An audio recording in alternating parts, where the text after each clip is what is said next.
წარმოგიდგენთ Apple-ის ბრაუზერს, ეს არის Safari. Safari საკმაოდ დახვეწილი ბრაუზერია დიზაინის მხრივ და ზოგადად გამოყენებაშიც, რა თქმა უნდა. თვითონ Mac კომპანია Mac-ი თავიდანვე, ოდითგანვე, პირველი დაბადებიდანვე ცდილობდა, რომ რაც შეიძლება დახვეწილი ყოფილიყო მისი დიზაინი, ანუ ის ერთადად დამოკიდებულია გარეგან სილამაზეზე და მას არც ისე ცუდად გამოდის მისი პროდუქტი, საკმაოდ დახვეწილია დიზაინის მხრივ. რაც შეეხება თვითონ ბრაუზერს, მისი გადმოწერა შეგიძლიათ Apple.com-ზე. აღნიშნული ბრაუზერი ასევე ინტეგრირებულია iPhone-ში, iPhone 4-ში, iPhone 2-ში, ნებისმიერ iPhone-ში ის ინტეგრირებულია. მოყვება მას და ასევე არის მისი PC ვერსიები, რომელიც გადმოწერასაც ახლა გაჩვენებთ. ნუ შევდივართ Apple.com, რა თქმა უნდა, მწარმოებლის საიტზე, შემდეგ შევდივართ განყოფილებაში Mac და აქ ვეძებ application, ანუ აპლიკაციები.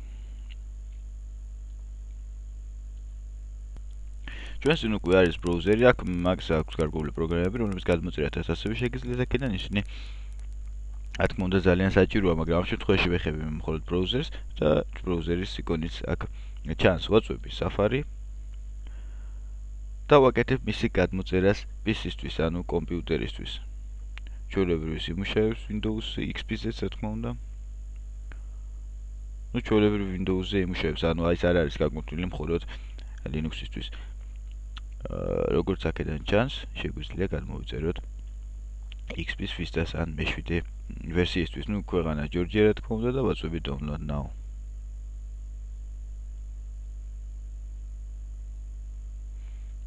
ხდება ჩაწერა კომპიუტერში. მას ჭირდება, რა თქმა უნდა, რამოდენიმე დრო. მისი ზომა შეადგენს 34 მეგაბაიტს, როგორც აქედან ჩანს და გადმოწერის ისრაფის დამოკიდებულია, რა თქმა უნდა, ჩვენს ინტერნეტზე. გადმოწერა დასრულდა და საინსტალაციო პაკეტი გამოიყურება შემდეგნაირად. მოკლედ უშვებთ და ვიწყებთ მის ინსტალაციას.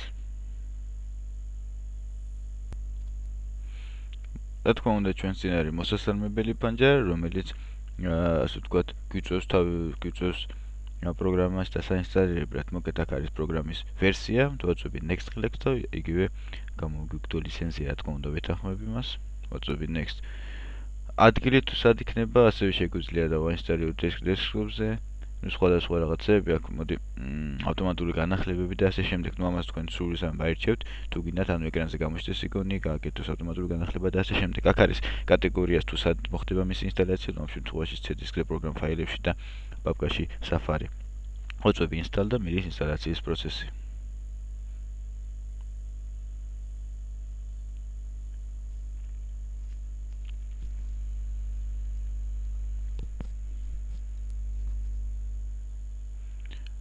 პროგრამა სრულიად უფასოა, ამიტომაც მისი გადმოწერა და დაყენება არანაირ კრეკებს და კოდებს არ მოითხოვს. ჩვეულებრივ მარტივი საინსტალაციო თიშე მოიფარგლება.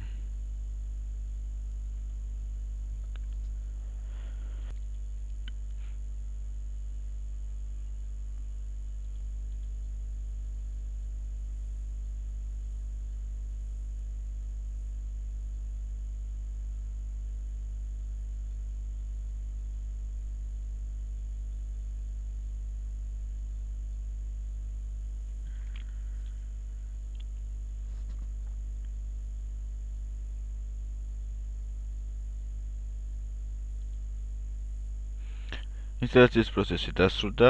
ახლა ამის პლიშკის მონიშნვის შემთხვევაში finish ხილაკს დაჭერისას ავტომატურად გაიხსნება უკვე დაინსტალირებული ბრაუზერი. მისი ეკრანზე იკონი გამოიყურება შემდეგნაირად. რა თქმა უნდა, ამაზე ორჯერ კლიკითაც შეგვიძლია გავუშვათ აღნიშნული ბრაუზერი.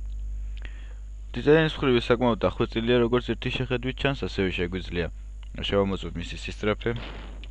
იგივე ჩატვირთვისას. გვერდის ჩატვირთვისას, ნუ არც ისე ცუდია მე მგონი.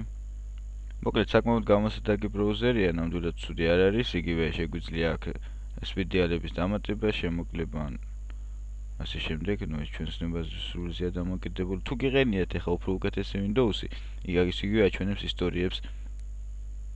საკმაოდ დახვეწილია, როგორც უკვე აღვნიშნეთ, Apple-ის კომპანია, რომელსაც დიზაინი საკმაოდ მაღალი ადგილზე დგას, ანუ მისი მთავარი მიზანია,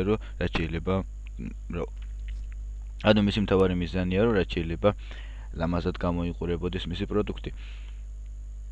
ასევე არის იგივე განახლებები, როკეტ საკმაოდ ფუნქციონალური ბრაუზერია, მასთან მუშაობაში, რა თქმა უნდა, უფრო უკეთესად მეც ახალს გაიგებს მის შესახებ.